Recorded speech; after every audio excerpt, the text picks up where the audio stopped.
What's up, everybody? It's Jordan, and welcome to the Sports Dude Hine Show. Today is October 19th, 2021. Not had a episode in a little over a week. Was on vacation and everything like that. But, back having some more content. A lot of content and stuff has happened since my last recording, like John Gruden being fired from the Raiders.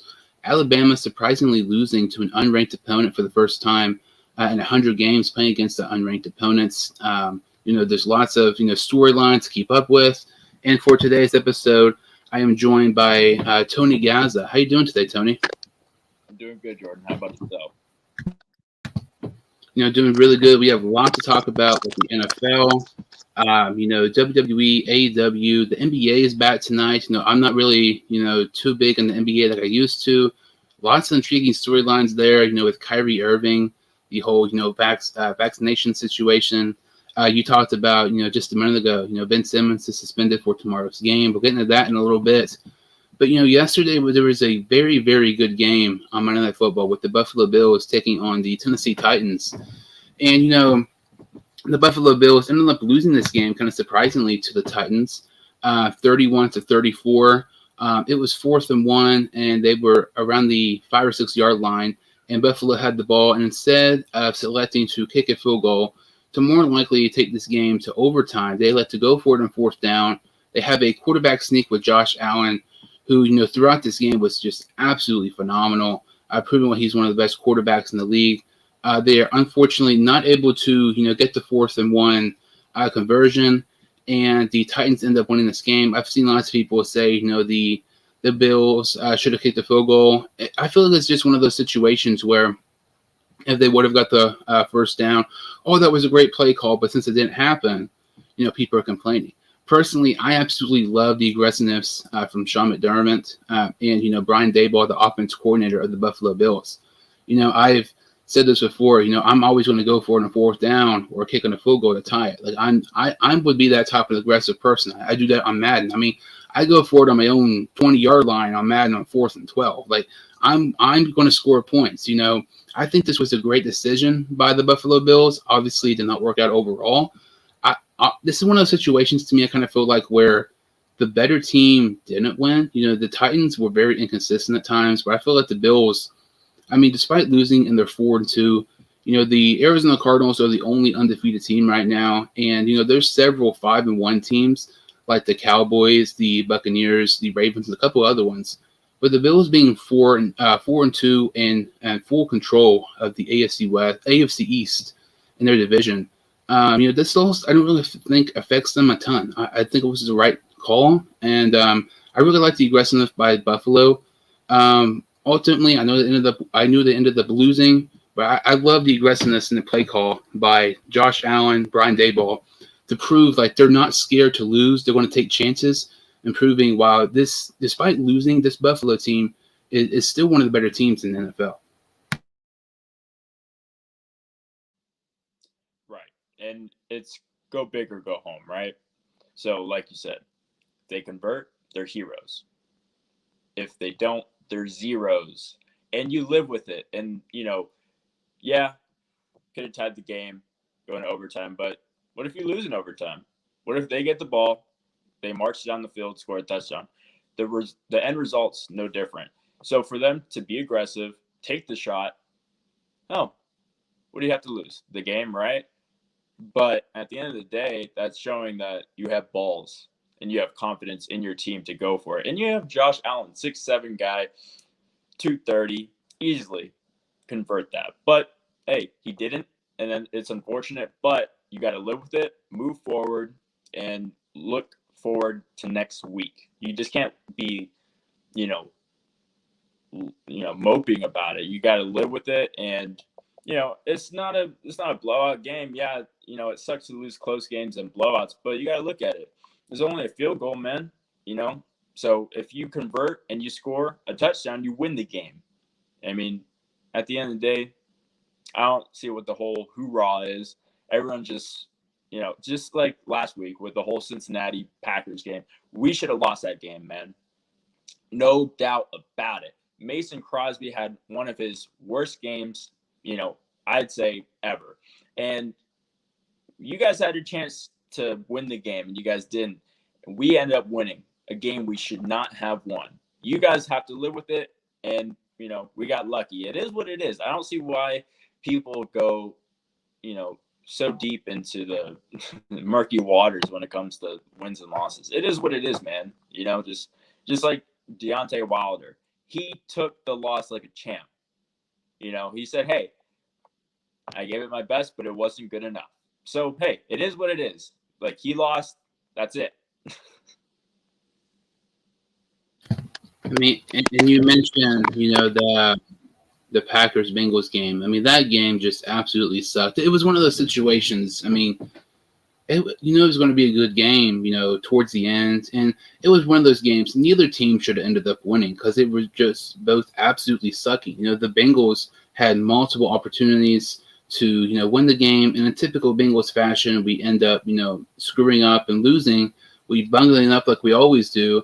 And it seems like when we lose, it's like in the most sucky fashion. Like let's have 3 points heading into the fourth quarter against the Chicago Bears, and we're trying to make a comeback, but we end up losing to freaking Andy Dalton and Justin Fields. We have potential to be one of the best quarterbacks of all time, and Aaron Rodgers, one of the best receivers right now, Devontae Adams, Aaron Jones, and Green Bay gave us multiple opportunities.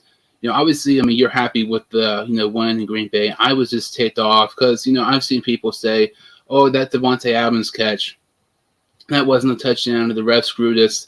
To me, it's one of those situations where, like, if you're good enough to beat that team, there shouldn't be any excuses if you end up losing. Like, you should win that game if you're as good as people say you are. It's interesting because, honestly, I still don't really know where to put the Bengals when it comes to teams because, I mean, we lost to the Bears, who, despite being 3-2, are not really good. We beat the Steelers. We dominated them the whole game, but the Steelers are very inconsistent. They sucked that game. That was one of the worst games I've ever seen watching the Steelers. And then you have that Packers game. We competed with one of the best teams in the NFL, but we still find a way to lose the game. It's interesting because, I mean, the Packers, they're great. The Bengals, you don't know if they're kind of in the slightly above average or one of the, playoff teams in the AFC. I mean, we played overall, good at times, but, we played bad at times, just like the Packers. I'm really excited, next couple of weeks for the Bengals. I mean, obviously we had our, win easily on Sunday against the Lions. This week we played the Ravens, and if we end up winning, we're first place in the AFC North. And, Lamar Jackson is playing better than people think he would be at this point. But you can also say the same thing for the Bengals and Joe Burrow and our defense. That Packers and Bengals game, it really sucked. But I feel like as the season continues, we're not going to have those type of performances. And if we do, I feel like we're going to be able to pull off victories. For example, you look at the Vikings game. We blew a double-digit lead. We came back and winning. We blew a double-digit lead against the Jaguars. We came back and ended up winning. So I feel like, despite us losing, I feel like overall, we can learn from it. And we've proven we can come back and win. So really interested, for the Bengals and Ravens game this week. But, I mean, that Packers and Bengals game, that just sucked. My dad's a big Bengals fan, but my mom's a big Packers fan. So it really kind of sucked. But overall, it was a good game. But like I said, it was really one of those situations where neither team should have ended up winning. Right, exactly. And, going on to this week with the Packers defeating the Bears 24-14, Aaron Rodgers didn't have a, great game by any means. It was an average game, 195 yards. 2 passing touchdowns, 1 rushing touchdowns. Obviously, it was nice, with the ball handling.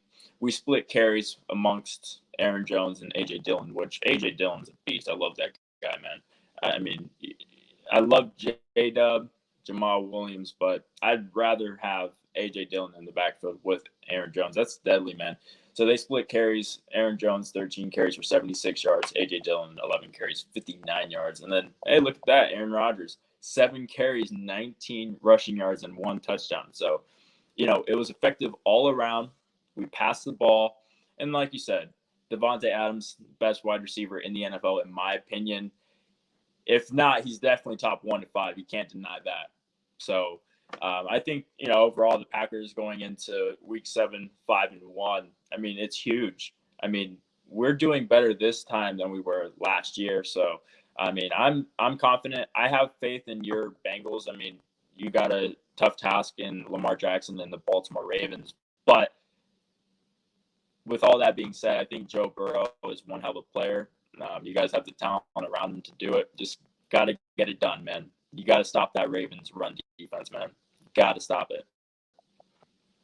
Or excuse me, run off. And it's something I say, all the time when the Bengals play the Baltimore Ravens, is that if you stop the run, you're going to win. It's that simple. You look at the Ravens. Yeah, Lamar Jackson has lots of passing yards, but if you watch his games, they're 4 and 5 yard passes. Like, I'm not trying to hate on Jackson because he's in my division. I'm not gonna say I like him. I don't like him at all. But you look at these 5 and 6 yard passes, they're wide open. It's just crossing routes and stuff like that. Every single play, there's a Ravens receiver wide open because they're so fast and everything like that. But Jackson's passing and stuff like that. It really aggravates me because if every single NFL quarterback should be able to make those throws. If you can't make those throws that Lamar Jackson is making right now, you should not be playing in the NFL.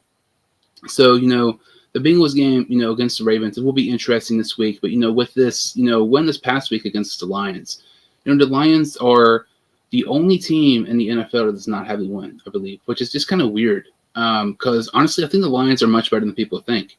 I feel like Campbell is going to be good for Detroit. But, I mean, you just look at it, the Lions just overall played horrible. I mean, Goff, the first half, I believe we were winning 10-0.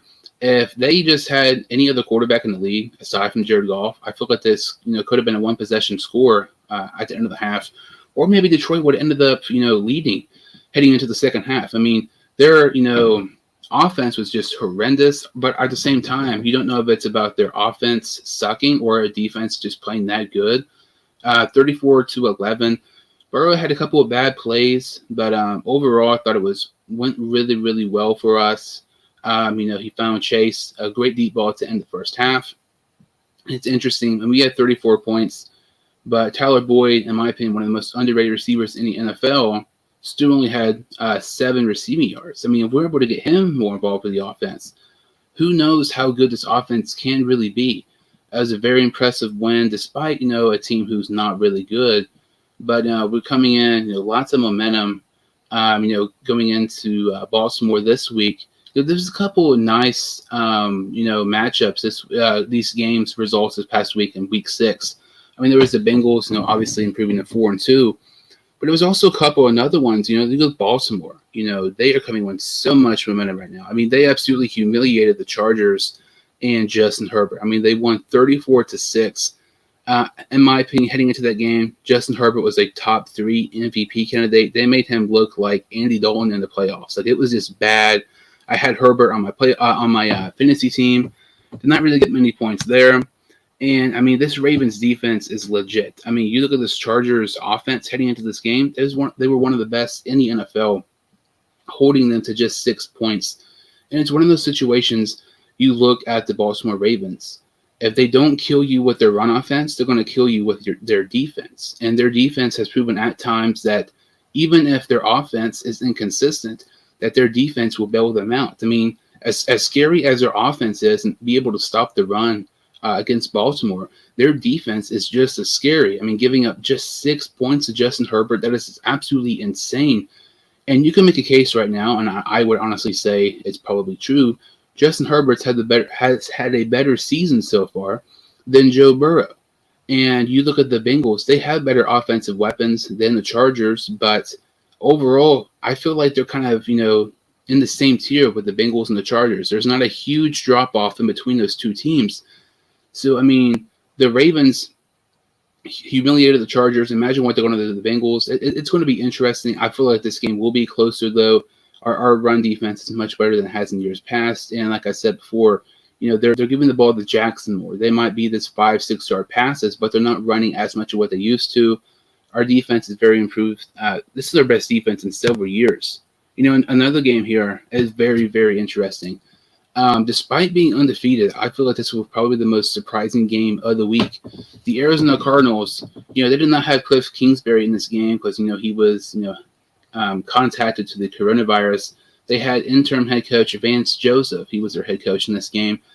They defeated the Cleveland Browns 37-14 without their head coach. This is absolutely just insane to me that the Cardinals are able to beat the Browns, who on paper have a top 5 roster, in my opinion. Humiliate them, score 37 points without their offensive-minded head coach, Cliff Kingsbury. I mean, this is just absolutely crazy. It really shows that the Browns are underachieving. Once again, why Baker Mayfield is extremely overrated. People can make the excuse, well, he's hurt and everything. What was the excuse last season? What was his excuse, before this injury came up? Very, very impressive win by the Cardinals. Impressive win by the Baltimore Ravens. I feel like the Cardinals and Ravens are definitely towards the top. I would say they're 2 of the top 5 best teams right now in the NFL. Yeah, I'm very impressed with the Cardinals win over the Browns. The only thing is I'm not buying into the Cardinals. I said it weeks ago, and I'm still going to stick by it.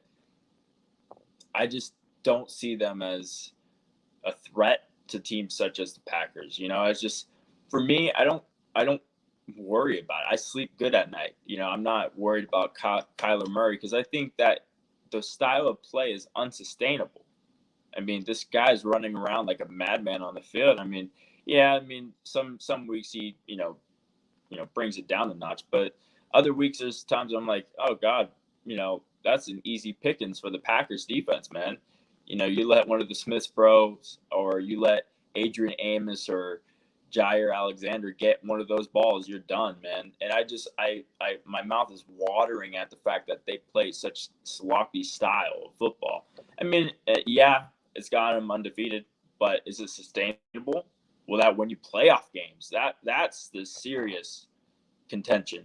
And that's all great. You want all the regular season wins, have them. I'll take 3 or 4 losses, but that builds character. These guys are going to roll in 1 week, underestimating their opponents, thinking, oh, we're undefeated, we're going to steamroll this team, just like the Packers did in Week 16 against the Chiefs with Kyle Orton at quarterback, and we blew it. We blew an undefeated season because we came in there just expecting to steamroll them. That's what the Arizona Cardinals are going to get real soon. You watch, because they're just going to come in. Oh, we got Cliff, we got Kyler, we got Hop. Yeah, that's all great. But when they get the doors blown off them, it's going to be because they came in dicking around in practice, not taking it serious. They're going to take a week off, and they're going to get their asses handed to them. You watch. It's going to happen. And it happens all the time. Seahawks start the season off undefeated some years, and, oh, look at the Bills. The Bills are undefeated 3-4 games. Wow. Big fucking whoop, man. We got 17 weeks, bro. I'm sure this is a great win for them, the Browns, but I've never bought into the Browns. Are you kidding me? Come on, guy. And then all of a sudden we're supposed to believe that they're going to win the Super Bowl. I don't think so, man.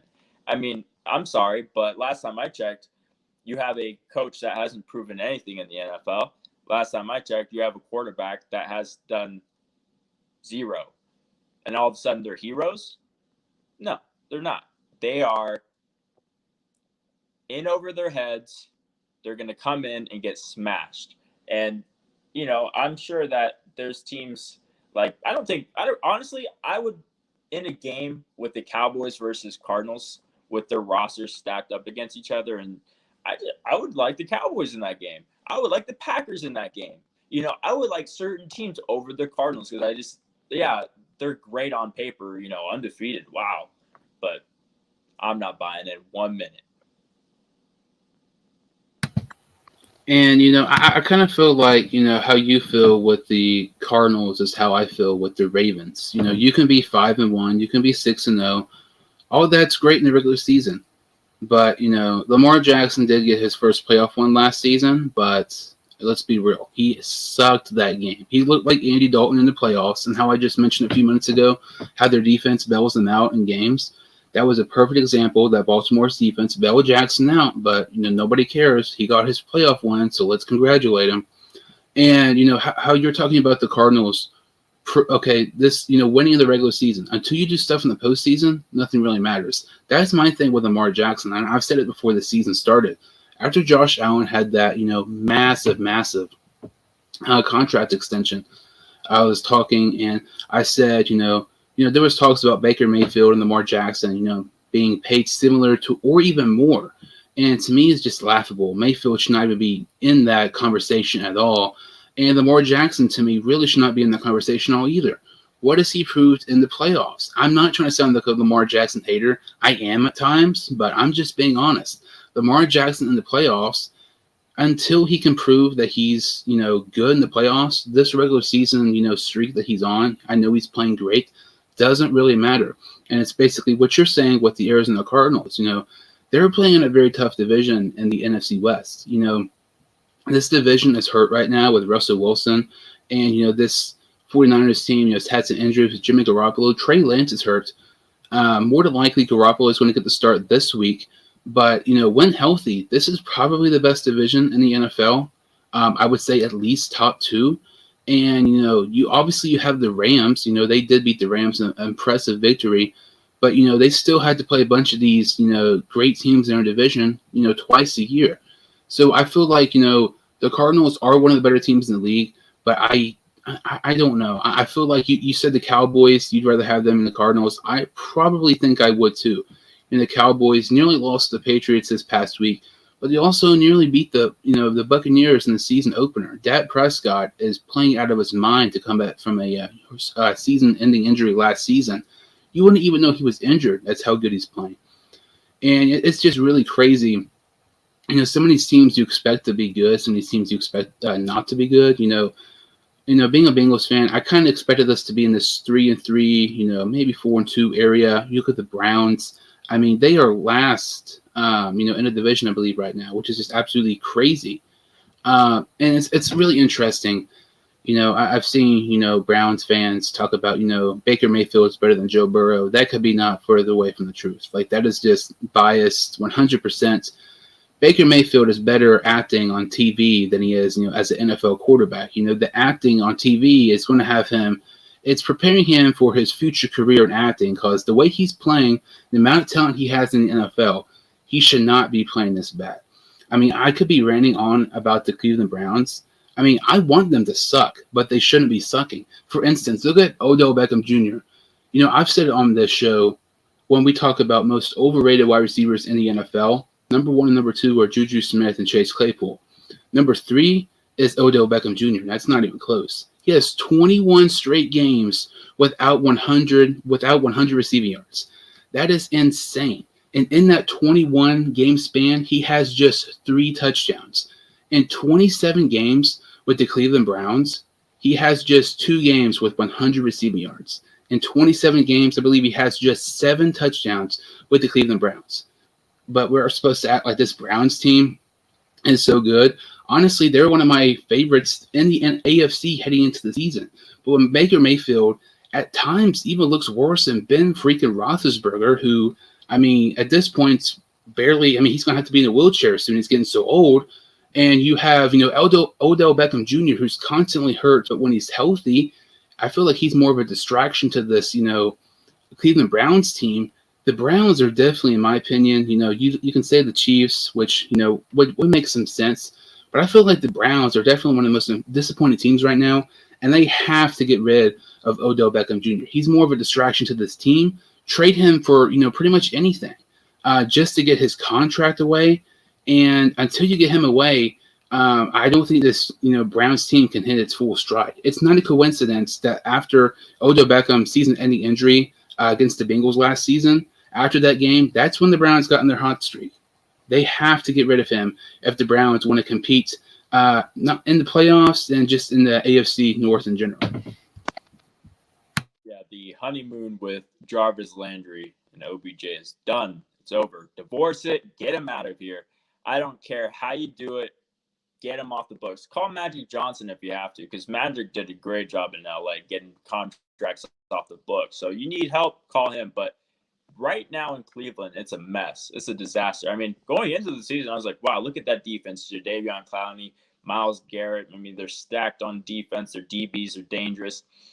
Now going into it, I don't fear them as much. I just look on paper, you know, they're great. On film, completely different story. I mean, it's not even the same team, right? And, you know, you look at Baker Mayfield. Is it him? Is it, you know, the wide receiving core? Is it the coaching staff? You know, everyone's at fault. You know, it can't just be one guy here. And I think that OBJ is definitely one of the most overrated receivers because of that catch against the Cowboys, right? I mean, that's really where he got his fame from. And I think he's better off with a quarterback like Eli Manning, someone who, I mean, I don't see it in Baker Mayfield, man. I just don't. I don't see it. Like, I think that he is a bust. I'm sorry to say. Like, I don't see it. I mean, what more does he have in the tank to prove? Like, how many more chances do you get until your time is done? And I think that's coming up real soon. Once they get OBJ off the books, Jarvis Landry off the books, you know, where do you go from here? I mean, they have a deadly running back combination, Hunt, Chubb, like, it should be working. Why is it not? What is the problem? And, you know, they're losing to teams where they should really be winning. Like, let's be honest here. I mean, I don't see it in the Browns. But what about the Seahawks, man? Like, to only lose by 3 against the Steelers, like, that's a Mike Tomlin coach team with Ben Roethlisberger at the helm. And Geno Smith is their quarterback for the Seahawks, and they come up 3 points short. It should be a blowout as far as I'm concerned. You know, Pete Carroll's a good coach. I don't think he's great. But for it to be that close on a Sunday night game, I don't think so, guy. I mean, come on, man. Really? Like, I'm shocked at this season. I'm really shocked. Like, if you gave the Ravens the Seahawks, for example, let's just say, with Geno Smith at quarterback, could you imagine the score? It'd be a blowout. It would be 42-0, mercy rule. Except they don't get that in the NFL. But come on, man. Like, these games have been so, like, insane the past few weeks, so I can't keep up with it. So, especially the Chargers, like, I'm dumbfounded by what happened to Justin Herbert. But, yeah, it's been interesting. And going into, you know, week 6 through 8, that's when we find out who's for real, you know. And, you know, pretty much the whole offseason, I've tried to tell people the Steelers are the most overrated team in the league. They're going to be last in the AFC North. And it's interesting because, you know, I mean, you know, some of their wins, they defeated a Broncos team who were, I believe, 3-0 at the time, but you look at the Broncos, you know, those 3 wins were against a combination of 0-9. You know, those are the opponent records against those 3 teams they beat. So, I mean, there's one kind of deceiving win. You barely beat Geno Smith. I mean, Geno Smith has not started in about 4 years. It is crazy. And it's interesting because, you know, we beat the Steelers, and it was one of those situations where we did play good, but the Steelers sucked. But, you know, TJ Watt was out. You know, that's the Steelers' excuse, okay? T. Higgins was out, so it cancels out, really. And, you know, the Steelers team, it's not good with people. It's not as good as people think. You know, they really got lucky that Geno Smith even started this game. Because, I mean, if they beat the Seahawks by 3 points with Geno Smith, imagine what it would have been like with Russell Wilson, who's a top 5 quarterback in the league. It would have been a blowout by halftime. I mean, this is just so fun to see the decline of the Steelers. I'm hoping, as much as they suck, I hope they do not get a top 5 draft pick, because I don't want them getting a top quarterback. But, I mean, you know, we talked about Mayfield and his contract. I would, you know, despite how stupid it would be, I would just love to see the Browns give Mayfield a similar contract to Josh Allen, because that means the Bengals are going to beat the Browns as long as Mayfield is with Cleveland. I mean, on paper, the Browns have a better roster. I'm not going to, you know, be biased there. But right now, I mean, the Bengals are the better team. I mean, Joe Burrow is already better than Baker Mayfield. So, I mean, if you give him a huge extension, that would be great. I mean, the Steelers are sucking. The Ravens, though, I mean, obviously they're one of the better teams in the NFL right now, 5-1. And as I know, it's interesting because, like I said earlier, there's multiple 5-1 teams. But the only undefeated team is the Arizona Cardinals. And lots of people think that the Cardinals are the best team in the league. I know you kind of said that they're not. So are the Cardinals the best team in the league? I know your answer is no. So who do you think the best team in the NFL currently is right now? Definitely not the Chiefs, I'll say that. It's going to be between the Ravens, low key, like they're scary. Like I'm glad that the Packers don't have to play them because AFC, NFC. So I'm glad they're staying away from us because I'm kind of fearful of them. And I'm going to go with the Packers, man. I'm serious. We have Aaron Rodgers for the last ride. We have one of, if not the best wide receivers in the NFL, Devontae Adams. Matt LaFleur has been a hell of a head coach, I'm going to say. One of the best play callers in the league. Our defense is looking good under Joe Barry.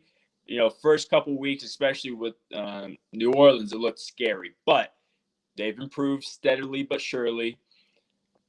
Aaron Jones, A.J. Dillon, lethal. You know, you got to set up the run game to set up the pass game.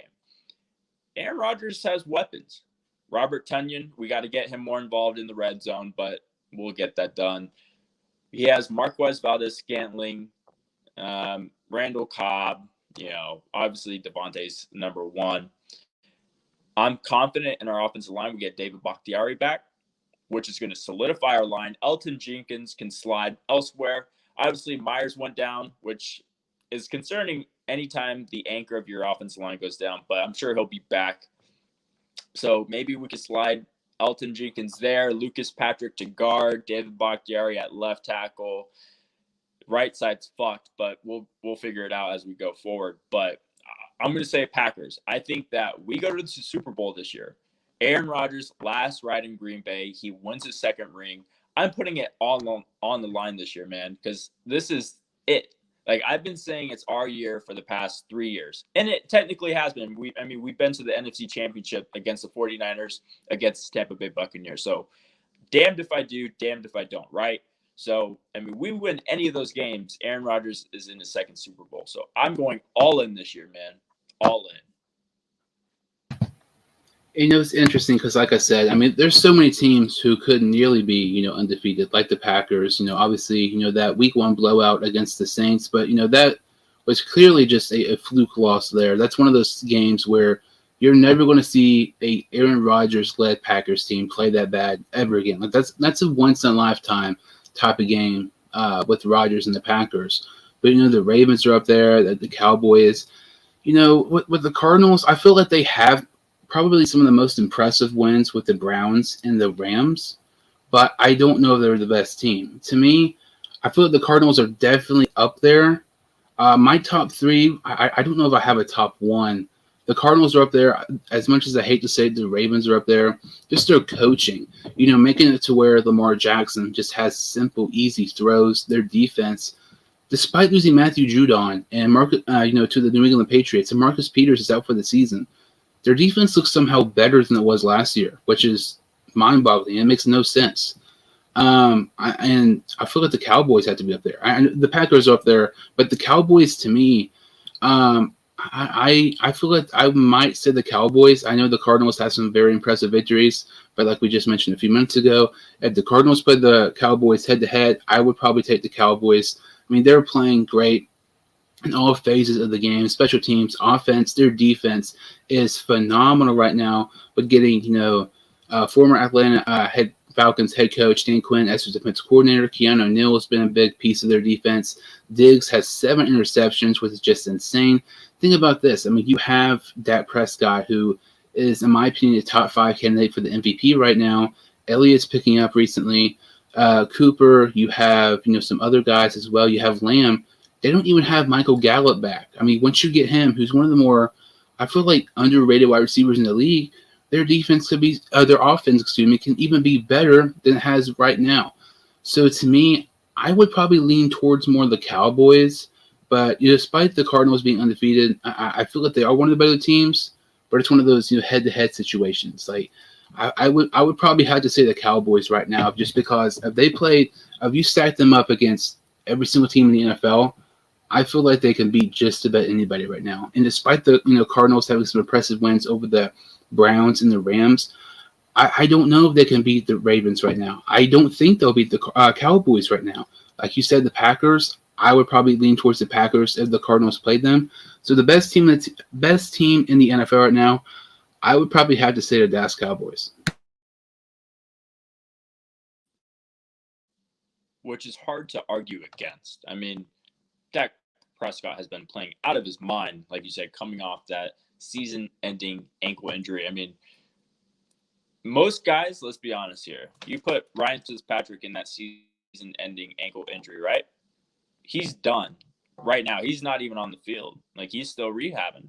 Like, let's be honest, man. So, I mean, some guys' bodies are more brittle than others. So, I mean, like, it just depends. I mean, certain injuries stack up against others. Like, you look at Alex Smith's injury. I mean, that's a disaster. I mean, it takes time to heal. But I'm just saying, what Dak Prescott is doing now, hard to argue against. They got to get Ezekiel Elliott more efficient in that run game. But that's a fault of Mike McCarthy, because I know that guy real well. And he neglected Green Bay's run game for way too long. And I know this guy. He's going to keep doing it until it's too late. Ezekiel Elliott, Tony Pollard. Deadly combination. Use them. Use them. I mean, come on, guy. I mean, there was a report maybe a year ago that a Dallas Cowboys player said that in practices, they don't know what they're doing. Like, it's a shit show. Mike McCarthy doesn't know what he's doing. When you have a player say that, that's concerning. And trust me, I know Mike McCarthy real good, because Aaron Rodgers wanted him out of here. It was either him or me. So do I think that overall talent-wise, they're great? Yes. But their coaching will bite them in the ass. You mark my words. It's an accident waiting to happen. Just like Stephen A. Smith says, the Cowboys are going to shoot themselves in the foot. When? I don't know. Will happen, though. And that's an interesting point. I agree with quite a bit, because when it was announced that Mike McCarthy was going to be the head coach of the Cowboys, honestly, I did not like it at all. To me, if you can only win one Super Bowl with Aaron Rodgers, how are you expected to win championships and stuff like that with the Cowboys? With at the time they were not quite as experienced. Prescott was playing good, but he wasn't playing the best football. He's playing the best football of his life right now, and it's just weird. It's like it's a, I don't know, questionable hire. As of right now, it's paying off, but I completely agree. You can have a very, very good team, but there comes to a point where the coaching will really come in. That's the downfall, and that's kind of how I am with the Bengals at times. The coaching, with the Packers game, just last week, I feel like if our coaching was a little bit better, we totally could have ended up winning that game. Same thing with the Bears. Like, I was a huge, anti-Zach Taylor guy. I'm still not 100% convinced. Each week I'm getting more convinced that he's going to be our guy. But, when you have those situations where you end up losing, or honestly, you really should lose due to bad play calling or, bad coaching, that is really, really bad, especially a team like the Cowboys, who obviously they're going to win their division. I mean, it's not even debatable, but they are legit Super Bowl contenders. Like I said, I would probably say they're the best team in the NFL right now, at least top three, in my opinion. And with the coaching, that's the bad part. You look at Belichick, with Brady, they had such a good roster, but you really look at the Patriots roster at times, they didn't always have the best roster. But the coaching came in, and that's where Belichick's greatness of coaching stepped up, and that's why they won games that times they maybe not necessarily should have won. So I completely agree there. What you were saying about McCarthy. Yeah, and it's a shame because, Ezekiel Elliott's a generational talent, and he's being wasted right now, And as much as I hate to say, I think the Cowboys would have been better off with Coach Clapp. Let's be serious. I mean, Jason Garrett's in New York, so be it. But I'm being serious. Maybe they would have been better off if Jerry Jones kept him in Dallas. I mean, that's his guy, you know. It was hard for Jerry Jones to let go of Tony Romo. It was hard for them to let go of Des Bryant, Coach Clapp. These guys were the franchise. And, when Jerry Jones had to call him over for dinner to let him go, it's hard, And maybe they would have been better off with Jason Garrett. Who knows, right? Let time be the judge of that. But right now, I'll tell you this, they're not in good hands with Mike McCarthy. Because someone needs to always be babysitting Mike McCarthy, because this guy, I mean, they can't even understand him. Aaron Rodgers jokes about this. If you think I'm lying, look it up. It's a joke because it's so hard to understand Mike McCarthy when he talks, because it's all mumbo jumbo in the mic, because he was like, when Joe Philbin, they fired Mike McCarthy, last couple games of the season. And so Joe Philbin filled in, and he was like, oh, it's a wonder working with Joe, because I can actually understand him. So, Mike McCarthy doing the play calls and all that stuff. I mean, it's a dangerous game when he's at the helm. When he's the head, if he's a coordinator, that's fine. But when he's running the show, you're in trouble. Honestly, there's times I feel like maybe, not right now, but once we, kind of just see and prove that, McCarthy isn't always that great and was overrated a little bit, maybe they would have been better off if Keller Moore was the head coach. I know it might sound crazy, but, he has done a great job with the, Cowboys. He's going to be a head coach very, very soon in the league. And, we've talked about, the NFL for pretty much the whole episode. And, I know you're a big Lakers fan. I'm a big Celtics fan. The NBA is back tonight.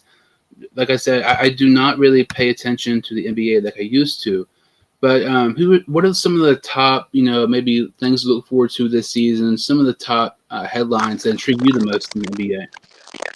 Well, obviously, it's going to be a jam-packed season. It's always a exciting time of the year, especially when it's turning fall and winter, and the NBA's back. But here's the things to look out for. Obviously, Kyrie Irving not getting vaccinated. That's a huge story to be on the lookout for. First, it was now he can play away games. He can't play home games due to New York's vaccine policy. Now, all of a sudden, he can't play at all. So, it went from one extreme to the other. Another story to look forward to is how the Lakers and Russell Westbrook gel. Because, let's be honest here. This was not a signing or a trade that anyone was looking forward to. I think the Lakers would have been better off with Bradley Beal, or a piece that can complement, Anthony Davis and LeBron. But, will it work? Let time be the judge of that. I'm not going to say anything yet. But another thing I'm very interested, will the super teams prevail, or will it be, small town, small market teams like last year? Milwaukee pulled it out with Giannis Antetokounmpo, and second tier players, Chris Middleton, and guys like that. So will we see a repeat of that, or will the three-headed monster take charge once again? So that's the things I'm looking forward to this season. I'm not against the super team. Here's what I will say. It's an unfair advantage, because it's like back in the 80s, it was I wanted to go against the best, not play with the best. So, it would have been weird to see Magic call Larry and say, hey, you want to team up? I mean, it's just not right. I do have a feeling that the Lakers come out on top this year just because of what's going on in Brooklyn. I mean, let's be honest. Kyrie Irving's a huge part of that franchise. I mean, if he's out, Kevin Durant and James Harden, I don't think they could get the job done. So I'm very interested.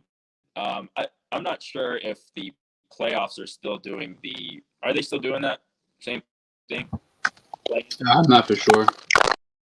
Yeah, I'm not either. So I don't know if they're doing the play-ins this year, but if they're doing the play-ins, whoever created it needs to be fired. I hate the play-ins. Teams that don't belong in the playoffs are in the playoffs, so it needs to be exterminated if it hasn't already.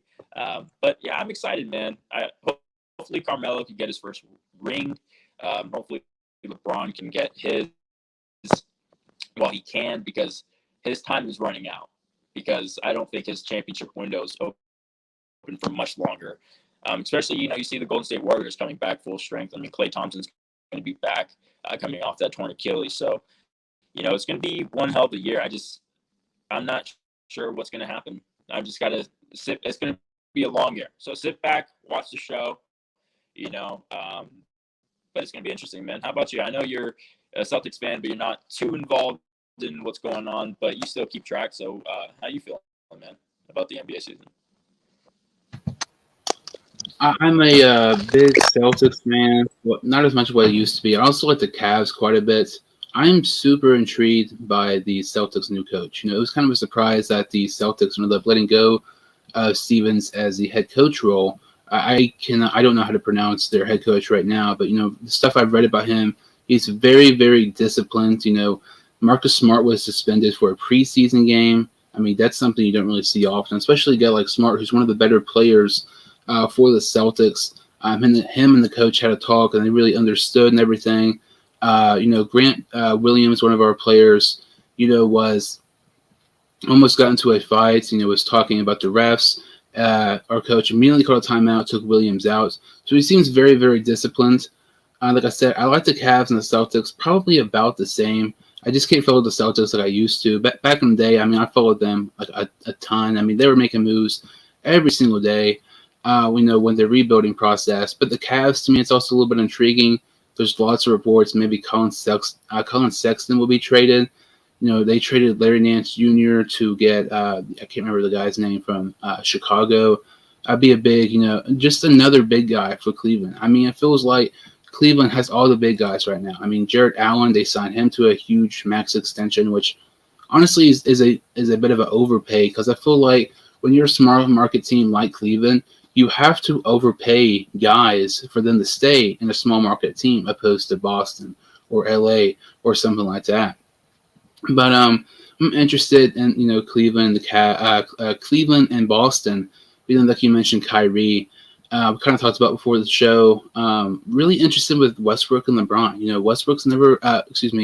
LeBron's never really played with a guy like Westbrook before, because they're more similar than people think. Obviously, LeBron's 100 times better, but I want to see how they play together, because this is going to be a very interesting season for the Lakers. You look at the Lakers right now: Davis, Westbrook, LeBron, Rondo, Howard, Carmelo. That's 6 Hall of Famers, in my opinion. That is just absolutely insane. As much as I hate to say it, there's no reason the Lakers shouldn't win the title. In my opinion, I think they're clear favorites, even if Kyrie plays for the Nets, if he ends up getting the vaccine, or if he's able to play and stuff like that. But obviously, you look at the Nets. Kyrie as a question mark. Harden is good, but he's very inconsistent at times. Durant's one of the best players in the league. But that trade to get James Harden last year, I just mentioned Jarrett Allen. Jarrett Allen was a part of that trade. He ended up going to Cleveland. They traded a lot of their good bench players to get Harden. You look at the Lakers, like I just said. They have 6 Hall of Famers. Howard, Rondo, and Carmelo. They're not what they used to be. But if they go in, they can still put up decent numbers and make an impact. The Nets don't really have that as much on the bench. So, with our finals predictions, I would probably have to say the Lakers over the Nets in 6 games. And it sucks, because that means the Lakers will have more titles than the Celtics. But ultimately, I feel like that's what's going to happen. If LeBron does not win the championship this season, I would be absolutely shocked. There's no reason the Lakers should not win a title this season. Yeah, and if they don't, then that's a failure, on the Lakers' part. But it's tough. You give up so much for a guy like Russell Westbrook. Is it worth it? Here's what I will say. Yes, it can work, because I think he'll have better shot selections playing with LeBron and Anthony Davis, and all those other guys because it opens up the floor, spreads the floor out, gives Russell Westbrook more efficient shots. They're definitely not going to double him. Why the hell would you double Russell? You're going to be doubling AD. You're going to be doubling LeBron. But who's going to be on? Who's going to be off ball? Will they split time? Will they do 50-50? Will they do 25-25-25? I mean, you got Rondo. Remember, I think what they're going to do is Rondo's going to come in and he's going to quarterback the second unit. That's what's going to happen. Russell and LeBron are going to play split, and then AD can bring the ball up too. So you have so many ball handlers that I think it gets lost in translation, which could be, you know, it could be good or bad. I mean, I don't know. Is it bad? Is it good? I don't know. You tell me, right? Because some teams are limited with ball handlers. So, you know, if your guy's getting just picked up full court, then they're going to have problems. But, I mean, I'm confident. I think even, like you said, without Kyrie, the Lakers are still better. Like, I mean, Kyrie Irving, to me, is kind of overrated. He's a diva. I'll say that for damn sure. And people might not like it because I know some of my friends in LA, Michael and, you know, the Good News Network, they hang out with Kyrie. Like, they have hung out with him. Like, they're in his inner circle. And to be quite frank, I don't give a damn. I'm sorry. But I still have my opinions about Kyrie. And so does my friend Matt. My friend Matt despises Kyrie Irving. He can't stand the guy. He's a aloof. I mean, Kyrie Irving's a faker. I mean, this guy's a phony. And, you know, I'm not telling you because I hate Kyrie. I think he's a great basketball player. But what he said about LeBron really rubbed me the wrong way. Because when you say, you know, it's finally nice playing with a guy who can make the same shots I can. So that's a shot at LeBron saying, you know, LeBron can't, you know, hold my jockstrap, basically. You know, I can make the shots he can't. And I'm sorry to tell you, LeBron's a closer. Most people say he's not. He is a closer. He is a scorer too. And, you know, I took that the wrong way. I'm a LeBron fan. So for me, I'm done with Kyrie. Like, he, you know, all this flat earth shit, you know, and him basically putting himself over his team, because I'm sure a lot of guys didn't want to get vaccinated, but they're getting paid millions of dollars to play basketball. And if you got to get vaccinated, LeBron said, well, you got to do it. And could you imagine if Kyrie and LeBron were still on the same team? It would be a disaster because LeBron would, you know, raise hell over this. I mean, he's picking himself over the better of the team. They get paid millions of dollars. It is what it is. I'm not promoting the vaccine by any means, but if you are playing for multi-million-dollar contract, you know, $63 million, 40, you know, $100 million. I mean, some people will never even live to see that. And you guys are getting it handed to you on a silver platter and you throw it away. I mean, come on, guy. I mean, I don't know if it's Kyrie's ego or if it's his ignorance or whatever it is, but he's still young. He's still immature.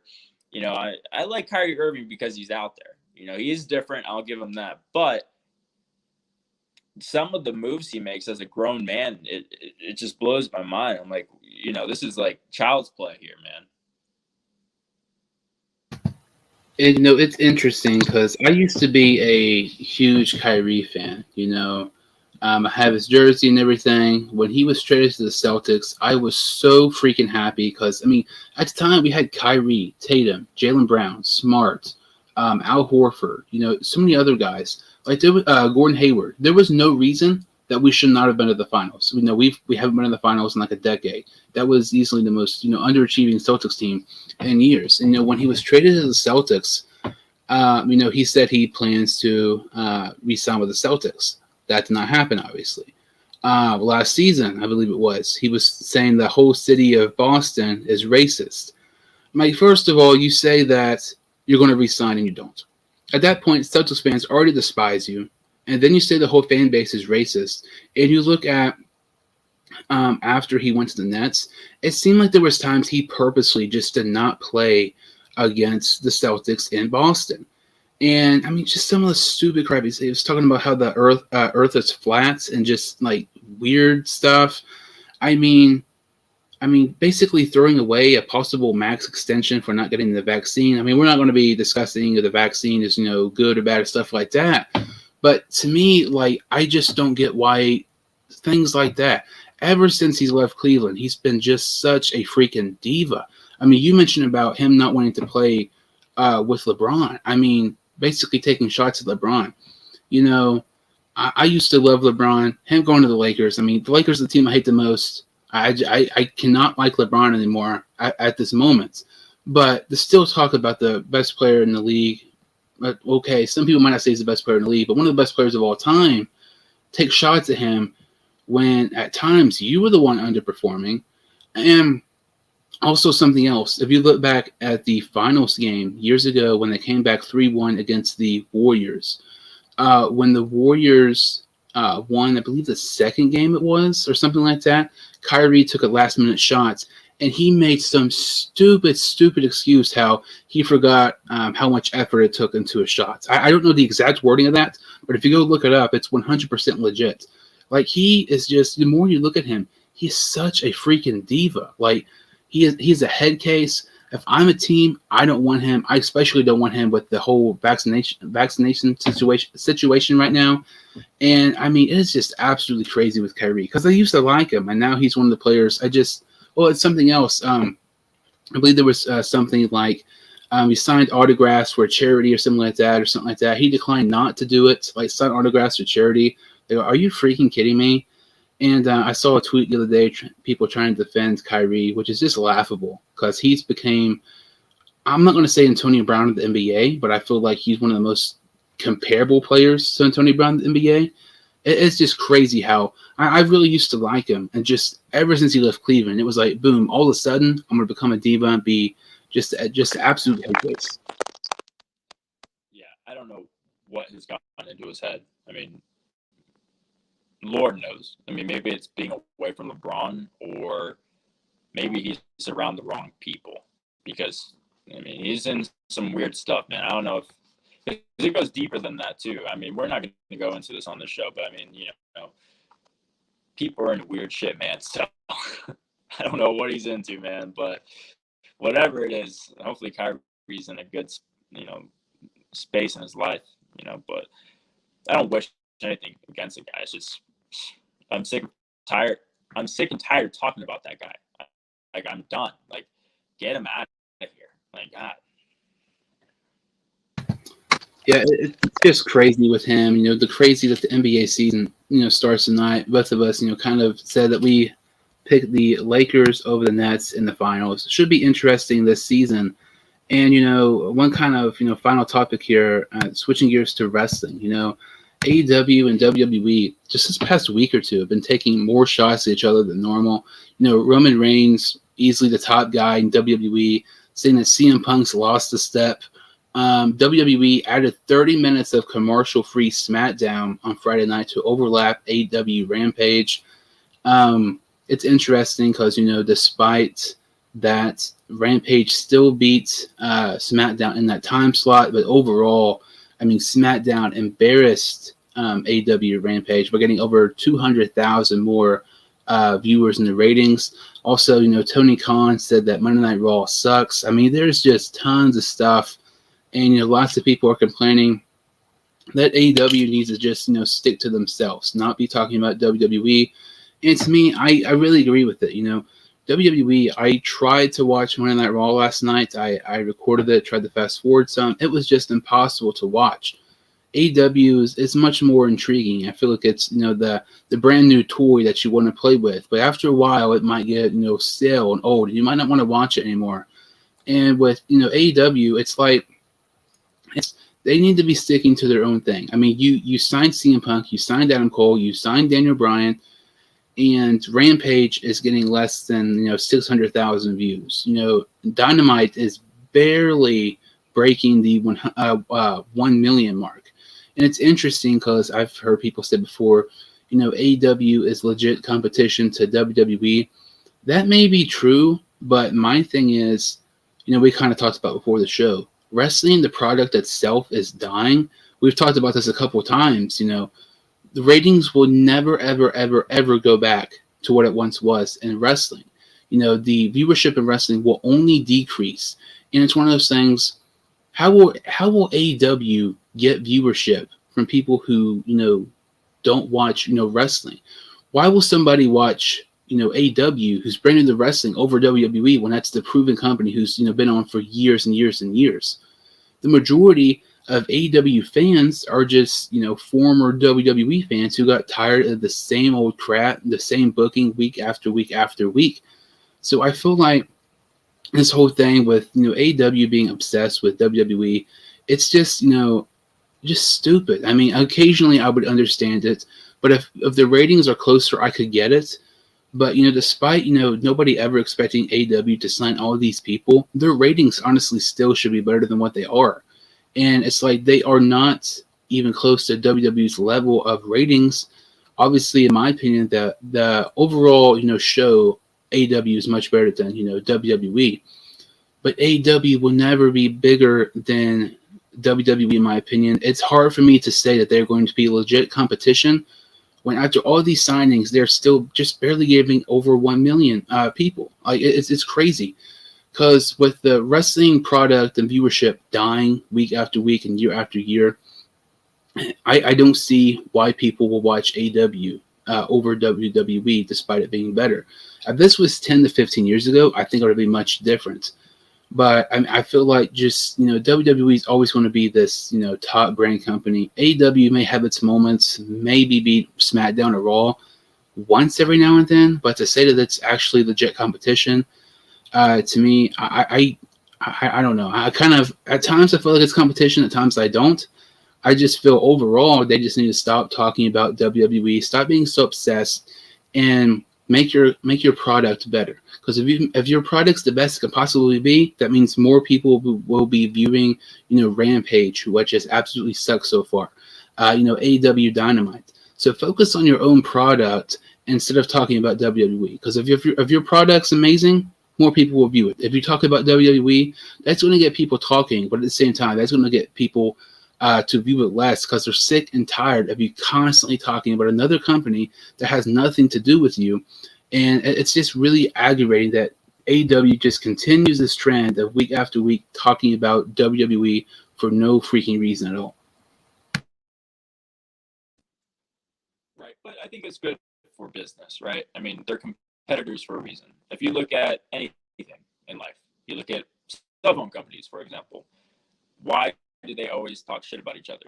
Because they're trying to win over their customer base, right? So Verizon talks shit about AT&T, T-Mobile, and all the other ones, and then the other ones talk shit about Verizon. So it's a game of cat and mouse, and it's just life. It is what it is, Just like in the Army, they talk shit about the Navy, and the Navy talk shit about the Army, and everyone has something to say, and I've just learned to live with it at this point in my life. For me, I think Tony Khan's right though.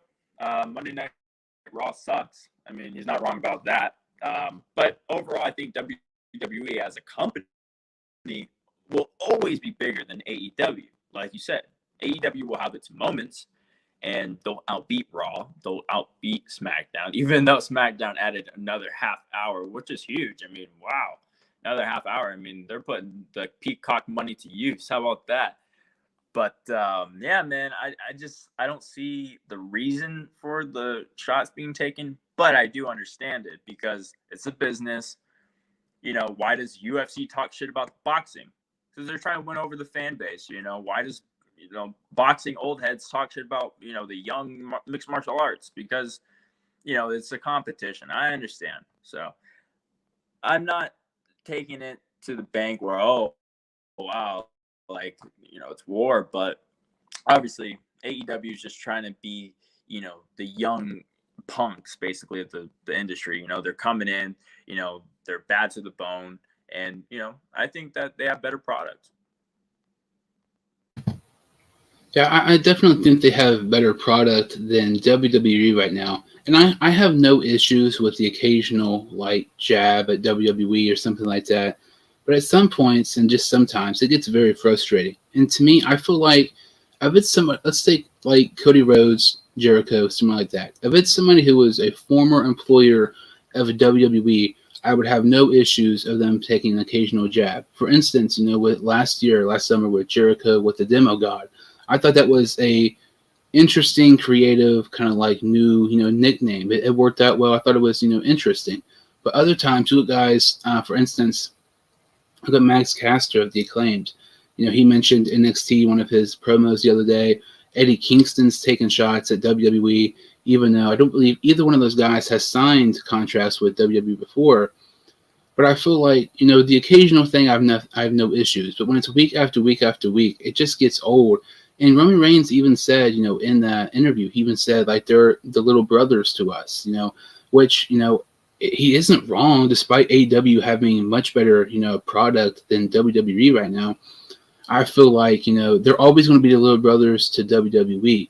And it's interesting. It makes it more, entertaining, and like the shock moment if they mention, WWE, or they, take a clear shot. Even a couple months ago, Don Callis mentioned, I believe, Vince McMahon for something. I don't remember what, but it's like they just try to get these occasional jabs, and I understand it at times, but when you're constantly doing it, I feel like you need to be focusing on your product more than you're focusing, okay, how are we going to get this jab in? How are we going to get this? And it just gets old. Like, if you are really, really close with Raw or SmackDown, like Raw's ratings like an all-time low, like 1.5, 1.6, something like that. If you're at that 1.4, 1.3, something like that, if you're close to it, then I could get it. But when, you're getting doubled by SmackDown week after week after week, if you still haven't beat Raw, I feel like the occasional thing I'm perfectly fine with, especially more so if it's somebody who's been with WWE in the past. But it's somebody who hasn't been with WWE, and if it's every single week, that's kind of my issue. But you also, you mentioned Tony Khan isn't wrong about Monday Night Raw. That is true. Monday Night Raw just absolutely sucks right now. And it's one of those things, like, regardless of how bad WWE is, they're always going to have those loyal followers who tune in every single week, regardless of how bad it is. AEW doesn't really have those, fan bases because it's only been around just 2 years. And that's where, like I mentioned, AEW might be a little bit of competition, but overall, WWE is always going to be that top company, that top, wrestling promotion, because they have those loyal followers who are tuning in, regardless of how bad it is. But it's very interesting, with all these WWE and AEW, shots at each other, and hopefully, it kind of gets the most out of these makes the most out of these companies, and they can improve their overall product in the next several months. Yeah, and I think one company or one person's success isn't a failure of another, right? So, for example, like it's all about branding too.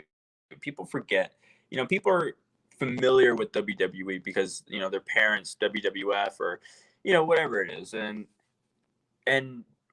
WO and all that stuff, and it's one of those things where I think over time, as new generations pick up and they learn about different brands and stuff, but it's like a small business getting blown out by a mega corporation. What do you expect? When a store like Walmart blows the doors off of a small business like Natural Grocers, right? Let's just say this is real life. On paper, it's like, oh, wow. Like, obviously people are going to go to Walmart because it's, big corporation. People are familiar with it. They're comfortable with it. But it doesn't mean that the other business is failing. It just means that, the other business had more. So it's not like AEW's failing. Like 500,000 views is like, that's good. Come on. Like it's better than CNN or, half of those places. So, I'm not saying that they're failing by any means. It's just that the WWE is doing better because people are familiar with their brand. They know the McMahon family. It's in generations of their family. And like you said, it's like people are always going to go to it. It's just like, if you're loyal to this one company and a new one pops up, you're probably going to go to the one you've been going to because you're familiar with it. It brings back that feeling. So people are probably tentative because remember, WWE is more kiddish, by the way. So there might be parents out there that said, no way, I'm not letting my kids watch this because my parents wouldn't let me watch this, so they're not watching this because, it's gore and blood and, the scripts are out there. So, I mean, you got to take that into consideration. Also, real life comes into play. People work, people go to school. There's homework, there's this, there's that. There's the baseball playoffs, there's basketball, there's football. There's so many things going on, and it's called FOMO, fear of missing out. I miss out a lot of shit, and it's okay because I'm working most of the time, but I live with it. So, like, if you miss out an episode of AEW, I'm sure there's 500,000 people that missed out on an episode of AEW that they would have watched. That's that million mark. So, I mean, it's just life, people get caught up. Like last week, like I was supposed to do a live with you, and I was literally still driving home, and I was like, fuck. I was like, God damn it. Like it cut into my show that I was going to do with you. I was like, that's just life. I was just dealt with that hand at that moment. So, I don't think people should take it personal or take the analytics so far. I mean, God damn, it's just numbers, people. It is what it is. And I don't think AEW is doing a bad job. I just feel like I kind of would have expected the Rampage to be a little bit more, viewership, especially CM Punk, a guy who, shockingly returns. He has his first televised match in 7 years, and basically, CM Punk's having at this point it seems like weekly matches on Rampage to try to get the viewership up, and it's still not really what people would expect it to be. The AEW product itself, I feel like it's doing a great job. Nobody could ever expect they would have signed this many people. And it's one of those situations, I feel like if AEW can maintain 1 million, 1.1 million or something like that ratings for the next couple of years, they don't even have to be getting, the 1.6, something like that. They can just maintain success like the ratings they have right now. Then I think it'd be more intriguing because, we mentioned with the, loyal followers from WWE. For example, look at 2016. 2016 was, in my opinion, some of the best, wrestling I've seen, with WWE, with Chris Jericho and Kevin Owens together. Just there's tons of stuff that was really good. The ratings around that point was like 4.2. Now it's 1.6. Like, despite those loyal followers, they're eventually going to get fed up and tired of it, so they might not watch and they might quit. Then it might make it more intriguing. But it's interesting with all this, AEW and WWE, shots.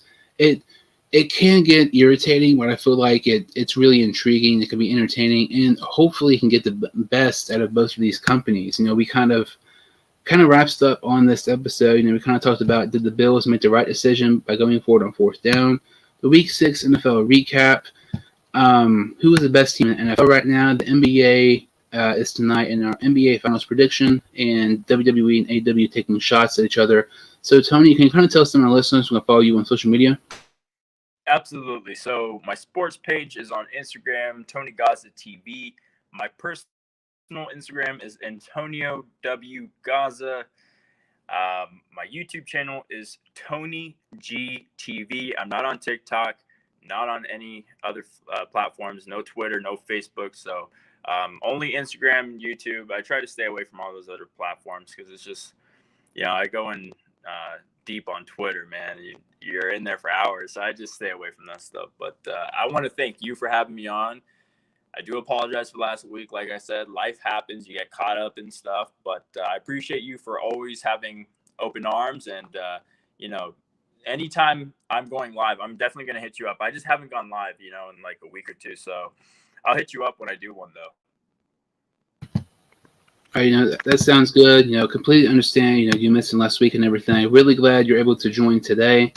Definitely make sure to put, the description below so people can follow you. Also check out, junglestreetwear.com. They have tons of Bengals attire. Really, really cool. They have some great specials. And on Sundays and game days only, they have free shipping. So make sure to check that out if you're a Bengals fan. Follow me, the Sports Dude Hunt Show, on Instagram, and Twitter. Thank you all so much for listening, and I'll see you all next time on the Sports 2 Show.